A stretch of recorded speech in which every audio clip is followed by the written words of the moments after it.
Hey, what's going on? Welcome back to Daz Reaction. Today I have a Jim Davidson reaction video for you, and this is called Bring Me Sunshine. It was done at the London Palladium in 1984, and this was a couple of years before I was even born. That I don't think I've ever seen Jim Davidson this young. I've seen quite a few Jim Davidson stand-ups, but I've never really seen him when he first started out. And he's come in for a lot of flack over the years, and yeah, a lot of his stuff can be considered racist and sexist and all the other is that you can think of, but that's just the way comedy was back then. And like, you just like, for the comedy, the way it was back then, you can't do that nowadays. You'd get cancelled very, very quickly nowadays. But yeah, I mean, for the way Jim was back in the day, I actually went to see Jim Davidson live in Southend in 2000, maybe 2003, 2004, very early 2000s. And yeah, I actually went to see him live, and he was brilliant. He was absolutely brilliant live, and I'm looking forward to this. It's live at the London Palladium, and it's when he's first starting out, so I've got a feeling he's going to be very brutal in this. That this is not meant to cause offence to anyone, but I'm probably going to laugh a lot through this. That I don't know what kind of jokes he's going to be coming out with, but I'm going to laugh. That it's just comedy. You got to learn to laugh along with things. So let's just get into this. If you are a fan of Jim Davidson and there's any content you want me to react to of his, let me know in the comments down below. And don't forget to hit that like and subscribe button. It does help. But let's press play. Davidson.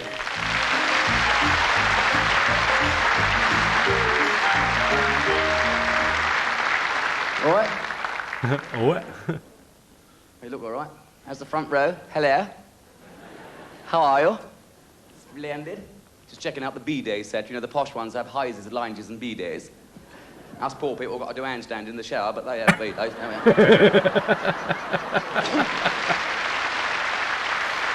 Oh, thank you very much. As you know, I'm just back from the Falklands entertaining the troops, and they're trying to cheer them up. And believe me, they needed cheering up, because as I got there, Paul Daniels was just leaving. And, no, don't. In actual, I said to one of the Falkland Islanders, you know, would you like to have Paul Daniels back? They said, no, we'd rather have the Argentinians. But anyway,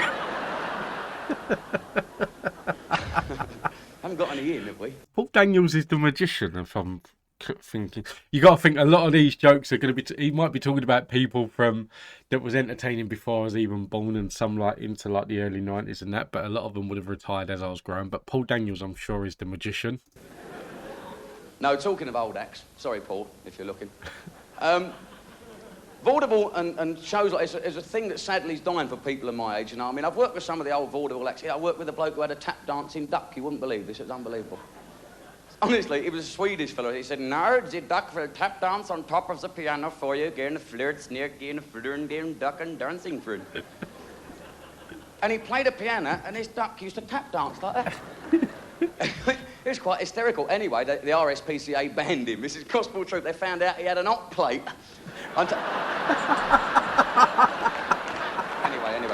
I tell you. No, what was I going to talk about? You was going to talk about when he was last working here. Yeah, I came here to the London Palladium. I was here a while ago doing panto, but the first time I was ever here is the first time I've ever been in the theatre. I was 12 years old doing the gang show with the late Ralph Reeder. Do you remember Ralph Reeder? And I did the audition down in the bar where you're all going to go and get drunk at half-time down there. Did the little audition. And I always remember as 12-year-old, I came up here, you know, my mum dropped me off around the corner. I said, oh, let me go on my own, Mum, I'm a little bit nervous. So I went up to the fellow, I said, excuse me, can you tell me where the London Palladium is? He said, man, you go round there and take the right turn, go round the roundabout and over. Go through the lights, man, don't take right turn left, go straight down it. Then you get there, London Palladium, you cannot miss it. Argyle Street, you know. I said, thank you very much, officer.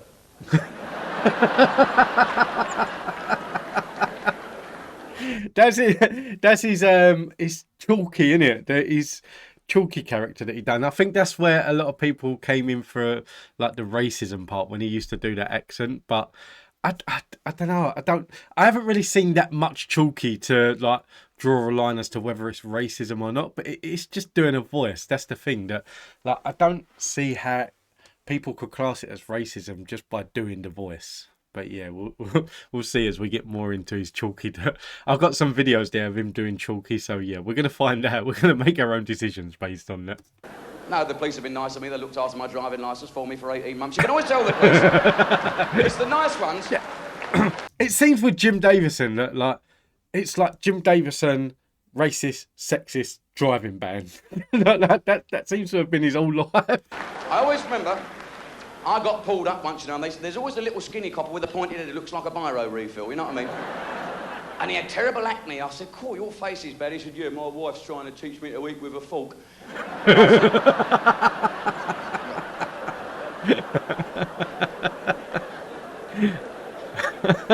He said to me, have you got any proof of identification? I thought, what the I said, have you not seen the television?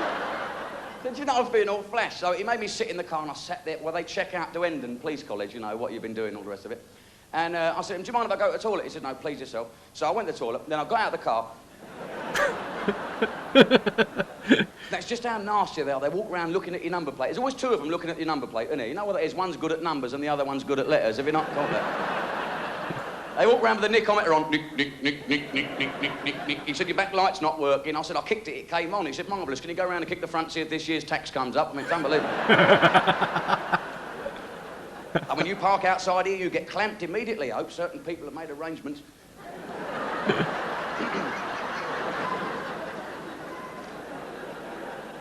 No, I think the police do a good job. It's just the little ones who are a little bit too keen on it. They're down the road and they're shaking hands with the padlocks.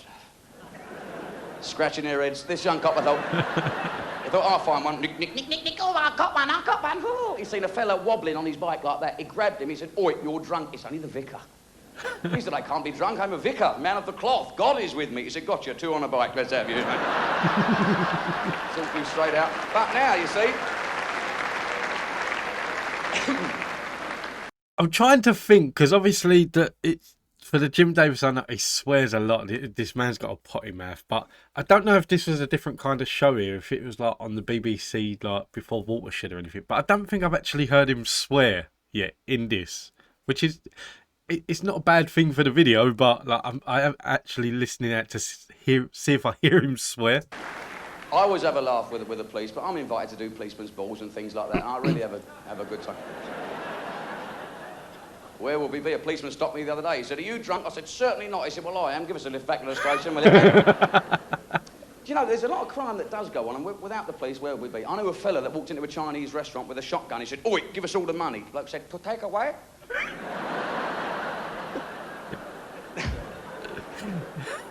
Have we any Chinese people in? Is there a card game going on? No, because, I mean... Chinese people are great, but it's the food's a little bit dodgy. You never know, do you, when you go in there? I mean, if you leave a bit of a pork chop, you know if it's served up again, there's teeth marks in it, but you're not too sure with that other gear, right? And people are always upset when they say, oh, I put that back, make pancake roll out of that later on. Give it to him next time he comes in for takeaway, you know. I was a little bit suspect. I walked in this Chinese restaurant, a waiter walked past, I said, oh, you? He said, hi, I know my name. I said, come here, son. He said, what am I? Do you know what? Honestly, when it comes to comedy, I love people that do accents. That, like, I've never really looked at it. Other people may have different opinions on this. It's just me personally. I don't actually believe that, like, imitating someone's accent is racist. That, like I said, other people do it. But, like, if it depends on if you look at it, like. He's doing a Chinese accent now, and some people could look at that and think, oh, that's racist. But if a Chinese person imitated someone from East London, they're not going to look at that as racist. You see it like he does the chalky voice, which is obviously imitating a black person. But if a black person does a white person's accent, that, like, for example, like when Eddie Murphy done the accent of white people in Raw and Delirious, no one really looked at that as racist. But if it's the other way around, like, people do look at it as racist. But for me, like, for any, like, imitating any, I love doing accents. I am very much one that I would do accents, especially if I meet people for the first time. I can't help it. I will meet them and they'll do an accent with me, and then they'll walk away and I'll imitate their accent straight away. That, like, it's not around people or things like that. It's just something that triggers in my head that, like, I need to copy that. I need to copy that accent. I do love accents. I love it when, especially Chinese and Indian. I don't know what it is, but imitating a Chinese accent and an Indian accent for me is that's just like the killer lines that are always going to make me laugh. He done one. Sorry, I'll pause this one more. Jim Davidson done one. I can't remember. I can't remember what it was. He said he was coming back from somewhere in Europe, and he come to like the border, coming back into the UK, and he said that he was stopped in his lorry, and he done an Indian man. He's like, So he was coming back into the UK, like he looks full British or something, and then he got stopped at Border Force, and the man was like, "What have you got in your lorry?" I can't help. I love accents. I really do. Hi, I know my name. I said, come here, son. He said, what matter? I said, this chicken's rubbery. He said, thank you very much. just watch out when you're driving away tonight, because there'll be a lot of drunken motorists around tonight. Just be careful. You can see them, they've got little blue lights on the top. No, I'm only joking. Watch when you go out, because I went in a place in the... This chicken's rubbery. Oh, thank you very much. West End to get some cigarettes, and it turned out to be a strip club. Now, I didn't know. And this woman to get Sorry, some I missed that bit. No, I'm only joking. Watch when you go out, because I went in a place in the West End to get some cigarettes, and it turned out to be a strip club. Now, I didn't know. And this woman come on, Madame Monique. I've never seen anything like it. I was like that. I couldn't believe it. And she said, Madame Monique. I thought, lovely French girl. She said, I'd like someone from the audience to assist me with my act. And you know, there's always one nutcase. And you know, whenever you go out for a drink, there's always one who makes a fool of himself, you know. That's me. Like us lot out tonight. There's always one who goes over the top. No, whenever you go out, there's always one who drinks too much and wants to start a fight and drops his trousers. Just generally a right pain. Anyway, she said, I'd like someone from the audience to assist me with my act. This Madame Monique, this bloke who got up on the stage. She said, put your head between my chests. He went like that. She went... He said, oh, it was disgusting, missus. I couldn't hear for a week. Shocking. That was bad. I'm going to tell you. Chalky was going to be here tonight, but he couldn't get out of bed. Someone put Velcro on the headboard. That took me a second to click on. Velcro, it's like the stuff that... It's like to the final... I see him a while ago. Oh, I had to have a laugh. Before I tell this last guy, have we got anyone in from Ireland, by the way? I don't tell Irish jokes. I'm paid for comedy, not courage. No, because my mother's Irish, and she's told me not to do any Irish jokes, you know. So, anyone in from the Fiji Islands? OK, we're all right. Play safe. 2 Fiji Islanders walking down the road. One said, hey, Murphy. No. I'll get a blow dart in my neck now, you watch it. So this Fiji Islanders walked up to this 53 bus. He said, excuse me now. I said, yeah. Me, I'm the conductor, the chief. Ding, ding. He said, how much is it to Woolwich Ferry? He said, Woolwich Ferry? 50p. He said, well, I'm not paying that. That's too much money. He said, well, you're not getting on. Ding, ding. Off went the bus. He said, well, I show you. I'd run behind the bus and I'd save me money. He said, why don't you run behind the taxi and save some more money? He said, don't come the old jokes of me. I'm as fit as a fiddle. I'd run behind the bus 10 miles. He's running like that. He said, how much is it to Woolwich Ferry now? He said, £2.50, you're running the wrong way. Ladies and gentlemen, it's been a great honour to be here. Thank you very much indeed. Good night and God bless you. Thank you. I enjoyed that. I enjoyed that a lot. The last video I'd done just now was Freddie's Star, which I thought was hilarious, and this one was hilarious too.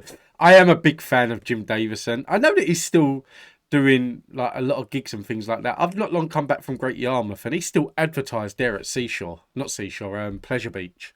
It's on the Britannia Pier at Great Yarmouth. He's still actually advertised there, along with the likes of Jimmy Carr and things like that. So I would actually love to go and watch him, see him live again. I do. I think he's brilliant, and yeah, I'm getting into now a lot more of the old. Sorry, like I need to drink more water. I'm getting into now a lot more of the classic comedians. I keep saying old-timey comedians. I'm going to say classic, like British comedians. And I've got a list now of about a dozen of them that I want to sit and watch. And there's a few Jim Davidson on there as well, so you can expect that. And I want to sit and I want to try and react to the entirety of Cinderella, the panto that he done. I don't know if I'd get away with reacting to all of it. I might not, but we'll see. But I'm looking forward to doing that as well. But guys, listen, I hope you enjoyed this. If you did, please don't forget to hit that like and subscribe button. If you're a fan of Jim Davidson and there's any other acts that you want me to react to, let me know in the comments down below and I will get round to doing that as well. But until next time, thank you for watching. Take it easy. Have a nice day. Stay safe. Be kind. And I will see you in the next one.